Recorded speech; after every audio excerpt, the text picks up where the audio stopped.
दुनिया का कितना भी दरिद्र व्यक्ति हो, चाहे दुनिया का कोई व्यक्ति ऐसा हो जिसका कभी व्यापार चलता ही नहीं हो, उसने 50 बार बदल के देख, फैक्ट्री चली नहीं रही, जिस काम को करने के लिए जाते हैं वो काम टल जाता है, आज की जगह कल, कल की जगह परसों, परसों की जगह नरसों, काम होता ही नहीं। बेटा बेटी का संबंध करने जा रहे हैं पर हो ही कितना भी दरिद्र से दरिद्र व्यक्ति, कितना भी दीन से दीन व्यक्ति, एक नियम वो अगर अपनी जिंदगी में बना ले, प्रदोष काल में, प्रदोष के समय पर बेलपत्री के वृक्ष के नीचे एक बार जाकर नमन करना और प्रदोष काल में शंकर भगवान के मंदिर में दिया लगाना, ये दो चीजें अगर वो 3 महीना भी लगातार कर ले तो उसके जीवन में कभी कोई समस्या आ ही नहीं सकती, कोई दुख आ ही नहीं। एक नियम बना, जब कोई कहते तुम्हारे जीवन में कष्ट ही कष्ट, तब एक काम चालू करो, शिव की आराधना, तब एक काम चालू करो, भगवान शंकर की आराधना। 3 चीजें अपना लो। पहले नंबर पर शिव जी के मंदिर में 1 लोटा जल चढ़ाना, दूसरे नंबर पर मंदिर में दिया लगा सकते हो तो ठीक है, नहीं तो कनेर का फूल पीला वाला, देखा है आप लोगों ने? जम के बोलो जरा, पीले कलर का कनेर का फूल एक प्रदोष काल के समय पर अगर दीप लगा सको तो ठीक है, नहीं तो एक कनेर का फूल पीले कलर का शिव जी के अशोक सुंदरी का स्पर्श, अशोक सुंदरी वाली जगह मालूम है ना आप लोगों को? फिर से आप समझ लें, ये शिवलिंग जलाधारी, ये चरण, राइट में गणेश जी, लेफ्ट में कार्तिकेय जी, मध्य भाग में जो एक मोटी सी लाइन होती है वो अशोक सुंदरी का स्थान हो, जहां पर शिवलिंग रखा हुआ है ये पार्वती जी का हस्त कमल। शिवलिंग, शिवलिंग के ऊपर जो कलश में से एक एक बूंद पानी गिरता है वो शंकर जी की 5 लड़कियां, जया, विषहरा, शामली बारी, दौतली, देव। शिव जी के 6ठे नंबर की लड़की अशोक सुंदरी मध्य भाग में। जब एक कनेर का फूल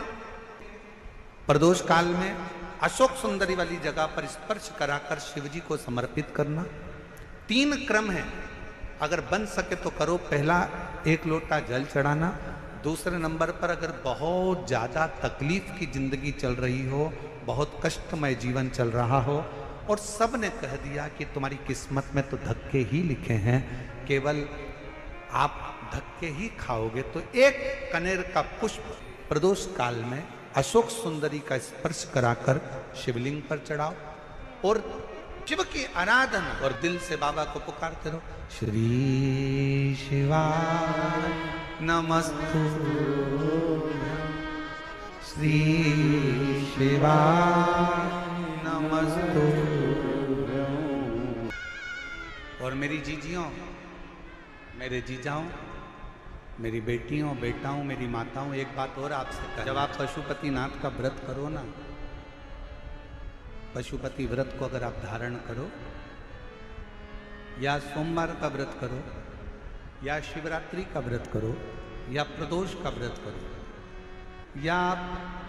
शंकर जी के मंदिर में जाकर कोई उपास, कोई व्रत, कोई पूजन कर रहे हो ना,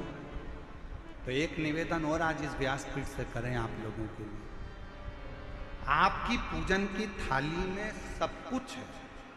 सब कुछ, और जो आपके पास में बैठकर पूजन कर रही है उसकी थाली में अगर कोई कमी रह गई है ना, तो शिव महापुराण ये भी कहती है कि शंकर के सामने बैठकर किसी की पूजन की थाली में भी कमी मत देखो, बन सके अपनी पूजन की थाली में से थोड़ा सा सामान उसकी थाली में रख दो, प्रयास करना कि वो कमी ना देखी जाए। अगर हम भगवान की साक्षी में भी अगर कमी देखेंगे तो हमारे जीवन में कमियां बढ़ती चली जाए। हम क्यों कमी? ए गुरुजी, हमारी टेम्परेरी नौकरी है, बहुत कष्ट में हम, क्या करें हम? कहीं मत जाओ, तुम्हारे नजदीक में जो शंकर का मंदिर है उस मंदिर में जाकर झाड़ू लगाना प्रारंभ कर दो, तुम्हारे शिव जी के मंदिर में कहीं पोछा लगाना प्रारंभ कर दो, तुम्हारे शंकर के मंदिर में थोड़ा सा चंदन घिसना प्रारंभ कर दो। नौकरी पर जाओ, ड्यूटी पर जाओ, बच्चों को संभालो, परिवार को संभालो, उसमें से थोड़ा सा समय शंकर जी को देना प्रारंभ करो, थोड़ा सा समय निकालना शिव जी के लिए, थोड़ा सा समय। ए गुरुजी, अभी मेरी तनख्वाह तो मात्र 8,000 रुपए मिलती है, प्राइवेट जॉब कर रहा हूं, परिवार बड़ा है, गुरुदेव दिल्ली जैसे शहर में रह रहा हूं, बहुत दुख का जीवन चल रहा है, क्या करूं? किसी को हाथ नहीं दिखाना, किसी को पत्रिका नहीं दिखाना, किसी को भाग्य नहीं दिखाना, अब जो कुछ दिखाना अपने शंकर को दिखाना, उसके मंदिर में सेवा करना प्रारंभ करो। और मेरे बाबा तेरी सबसे बढ़िया। यदि कोई एक बार शिवालय की ओर चले जाता है, शंकर की ओर बढ़ जाता है, शिवालय की ओर बढ़ जाता है, तो उसके पितर, उसके पूर्वज और उसके जीवन में कितने भी दोष हों, वो सारे के सारे दोष समाप्त होते चले। शायद इसीलिए शिवजी पर चढ़ाया गया एक लोटा जल हमारे घर का पितृदोष हो चाहे अन्य दोष हो, वो भी समाप्त कर दे। कितना सुंदर कहा है। जब जिंदगी बहुत संघर्ष में चल रही हो, बहुत दुख का जीवन चल रहा हो, बहुत कष्ट का जीवन चल रहा हो, बहुत कष्टमय जीवन चल रहा हो, तब शमी के पांच एक दुर्वा के साथ एक अक्षत चावल का एक दाना हल्दी में भिंगोया हुआ हो या केसर में भिंगोया हो, शमी पत्र 5, एक दुर्वा, एक चावल का दाना, जो दिल से हृदय से बेलपत्री के वृक्ष के नीचे पार्थिव लिंग का निर्माण कर कर मट्टी का शिवलिंग बनाकर प्रदोष काल में, मतलब शाम के समय पर शिवलिंग बनाकर उस पे जल चढ़ाकर, जो ये 5 शमी का पत्र, एक दुर्वा और एक चावल का दाना, अपनी कामना कर कर जो दुख चल रहा है बाबा से विनय कर कर एक एक पत्ता जब समर्पित कर दे, फिर एक दुर्वा समर्पित कर दे, फिर एक चावल का दाना समर्पित कर दे और बाबा का वहीं पर पुनः विसर्जन कर दे, 3 महीना तो जाने दो, 15 दिन के अंदर वो दुख कटता जरूर है, चाहे कोई भी दुख, किसी भी तरह का दुख क्यों हो। एक बेलपत्र के वृक्ष की परिक्रमा करने वाले को हजारों अश्वमेध यज्ञ का फल प्राप्त हो जाता है, हजारों अश्वमेध यज्ञ का फल प्राप्त हो जाता है। उसी तरह एक पार्थिव लिंग का निर्माण करने वाले को, मिट्टी का शिवलिंग का निर्माण कर कर पूजन करने वालों को 12 ज्योतिर्लिंग के शिवलिंग के दर्शन का पुण्य फल प्राप्त। बहुत ध्यान लगा। एक बेलपत्री, उस बेलपत्री में एक चंदन की बिंदी और एक अक्षत का दाना मात्र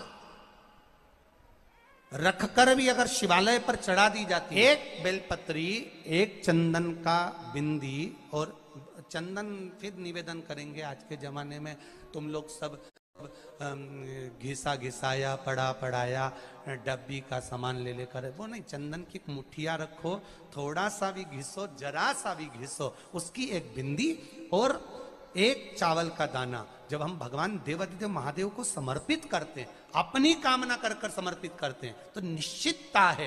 महापुराण की कथा कहती है शंकर भगवान उसका फल शीघ्र प्रदान कर देते हैं। भले आपने कुछ करा ना करा, उसका फल तुम्हें मिल जाता है। में जाना, लोटा भरकर जल समर्पित करना, और कभी तुम्हारे जीवन में अगर तुमको लग रहा है कि मैं दुखों से पीछा छूट ही नहीं रहा, तब उस जगह पर बेलपत्री के मध्य भाग में पीला चंदन, ये जो पत्ती है और ये 2 पत्ती हैं, ये बड़ी पत्ती और ये बीच की जो 2 पत्ती हैं, इसके बीच में जो डंडी का भाग रहता है, जो बीच में डंडी का जो भाग है, बड़ी पत्ती और ये 2 छोटी पत्ती के मध्य में जो डंडी का भाग है, उस डंडी के भाग में पीला चंदन और एक अक्षत पीला, शंकर भगवान को आप अगर प्रदोष काल में समर्पित कर रहे हैं, तो ये निश्चित है कि धीरे धीरे कर कर वो दुख समाप्त होगा, वो दुख कटेगा ही। प्रगत वर्णन किया गया शंकर भगवान की आराधना में, शिव की आराधना में, जब तुम्हें लगता है कि तुम्हारा व्यापार नहीं चल रहा, कोई तुम्हें धोखा दे रहा है, लक्ष्मी नहीं आ रही, बहुत चिंता में पड़े हुए हो, बहुत टेंशन में जिंदगी चल रही है, बहुत बीमारियां तुमको घेर ली है और चारों तरफ अंधेरा ही अंधेरा नजर आ रहा है, तुमने विचार करा अब मैं तो मर जाऊं तो अच्छा, मैं सुसाइड कर लूं तो अच्छा, मैं मर जाऊं तो अच्छा, तो मरने से पहले एक काम कर कर देखना, शंकर भगवान की आराधना कर कर देखना, शिव पर एक लोटा जल चढ़ा कर देखना, और ज्यादा चिंता, ज्यादा टेंशन हो तो बेलपत्री के जड़ को घिसकर उसका चंदन बनाकर शंकर को लेपन कर कर उसकी भी आराधना कर कर देखना कि बेल चंदन का फल क्या। बेलपत्र एक बेल, ये कोई बेल पत्र, एक बेल, ये कोई साधारण एक बेल। नीचे की डंडी से लेकर ये दो पत्तियां जहां लगी हैं और दो पत्ती से लेकर ये बीच की जो पत्ती है उसमें जो गैप है, उसमें जो जगह है, दिख रही है आपको? ये दो पत्ती से लेकर बीच की पत्ती के बीच में जो जगह खाली रहती है, 33 कोटि देवी देवताओं विराजमान रहते हैं इस बीच की जगह में।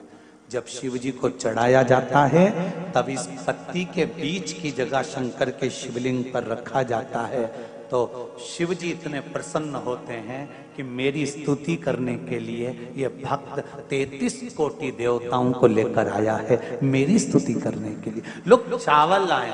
लोग अंबारियां लाए, धन लाए, दौलत लाए, संपदा लाए, पर एक शंकर का भक्त ऐसा होता है जो एक बेलपत्री के रूप में 33 कोटि देवताओं को, 64 योगिनियों को, आदि शक्तियों को शंकर को समर्पित। श्री शिवाय नमस्तुभ्यम, श्री शिवाय नमस्तुभ्यम, हर हर महादेव। यह उपाय आप लोग जरूर करें। इस उपाय को करने से होगी हर मनोकामना पूरी, हर कष्ट रोग दूर। श्री शिवाय नमस्तुभ्यम, हर हर महादेव।